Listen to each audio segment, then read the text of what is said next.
तुझ्यामुळं माझ्या घराला शोभा आली. तुझ्या फक्त देवाऱ्याला कलंक्या लावलीस माझ्या संसाराला. अगं तुझ्या नावानी सारा गाव लोकांचं गाव अख्खा दिवस पांडुरंग पांडुरंग करीत बसले. तर आणि लाज वाटते का मला?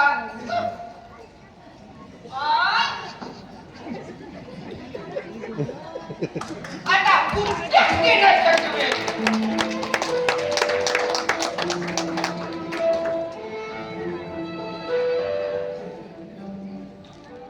सासूबाई का मला का माझ्यावरती रागवता?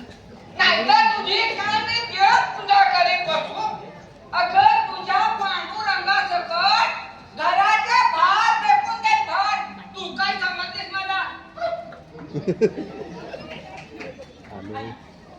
काय करतेस ते? कशाला मारते तिला?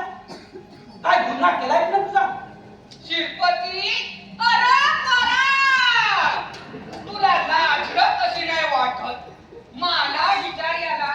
अरे विचार तुझ्या बायकोला विचार पहिलं. काम धंदा सोडून अख्खा दिवस पांडुरंग करीत बसली तर घरची कामाला कोण करणार आहे?